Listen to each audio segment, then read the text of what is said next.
অহিংসা beverage private limited ঘনে ঘনে নাম সলনি কৰে।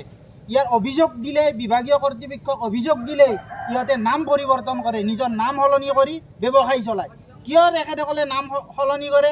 তাৰ মূল কাৰণটো হ'ল ইয়াত অবৈধ কাৰ্যকলাপ, যি বেআইনী কাৰ্যকলাপৰ জৰিয়তে তেখেতসকলে যি ইয়াৰ সা সামগ্ৰী উৎপাদন কৰি এই গোটেই অঞ্চলটো, ইয়াৰ যি পিছপাৰৰ চেংনৈৰ পৰা সম্প্ৰসাৰিত হৈ বুঢ়াৰীয়া পৰ্যন্ত যি ইয়াৰ প্ৰদূষণে জৈৱ বৈচিত্ৰ্য, এই পশ্চিম নলবাৰী অঞ্চলৰ জৈৱ বৈচিত্ৰ্য সম্পূৰ্ণৰূপে ধ্বংস কৰি পেলাইছে।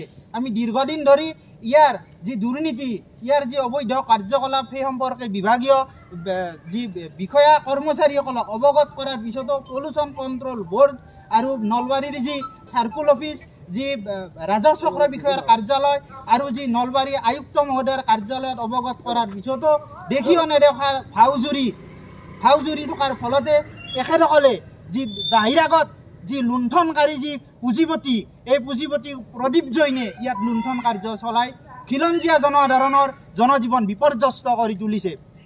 খিলঞ্জীয়া ৰাইজসকলৰ যি হাজাৰ বছৰীয়া যি ভূমি, এই ভূমিপুত্ৰসকলৰ ভূমিসমূহ পানীৰ দৰত ক্ৰয় কৰি শ শ বিঘা মাটি ক্ৰয় কৰি তেখেতসকলে ইয়াত কৃষিভূমিতে, সেই কিনা কৃষিভূমিতে উদ্যোগ স্থাপন কৰি উদ্যোগ শ্ৰেণীলৈ পৰিৱৰ্তন নকৰাকৈ ইয়াত প্ৰায়ভাগ যি দাগ আছে সেই দাগেই কৃষিভূমি আৰু এই কৃষিভূমিতে ঔদ্যোগিক কাৰ্যকলাপ চলাই আছে।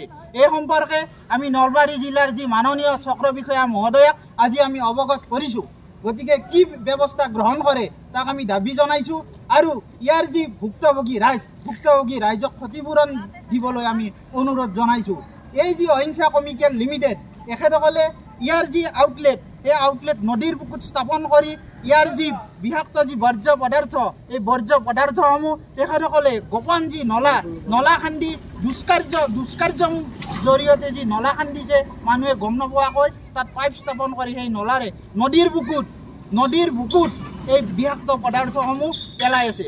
এই বিষাক্ত পদাৰ্থসমূহৰ লগত মিহলি হৈ থাকে যি বায়'কাৰ্বনেট, বিষাক্ত যি নিষিদ্ধ বায়'কাৰ্বনেট ব্যৱহাৰ হৈ থকাৰ ফলত ইয়াৰ নৈৰ যি জীৱ জন্তু, ইয়াৰ যি পশু তাত যি থাকে মাছ, জলচৰ যি জীৱ জন্তুসকলৰ যি মৃত্যুমুখত পৰি দীৰ্ঘদিন ধৰি মৃত্যুমুখত পৰি থকাৰ পিছতো ইয়াত বিভাগীয় কৰ্তৃপক্ষই কোনো ধৰণৰ ইয়াত কাণ সাৰ দিয়া আমি দেখা পোৱা নাই। বাৰিষা কালত নদী উফন্দি পৰাৰ ফলত ইয়াৰ যি বিষাক্ত পদাৰ্থৰে নৈ উপচি পৰাৰ ফলত ইয়াৰ যি পাৰ্শ্বৱৰ্তী অঞ্চলসমূহো এই বিষাক্ত পদাৰ্থৰে কৃষিভূমিসমূহ বিস্তাৰিত হৈ পৰাৰ ফলত কৃষিৰ উৰ্বৰা শক্তি হ্ৰাস হৈ পৰিছে। পশুপালকসকলৰ জীৱ জন্তুৰ মৃত্যুমুখত পৰি পশুপালকসকলৰো অৰ্থনৈতিকভাৱে বিধ্বস্ত হৈ আহিছে। গতিকে আমি চৰকাৰক দাবী উত্থাপন কৰিছোঁ যে এই উদ্যোগটো অনতিপলমে বন্ধ কৰি দি ক্ষতিগ্ৰস্ত ৰাইজসকলক ক্ষতিপূৰণ দিবলৈ আমি আজি দাবী উত্থাপন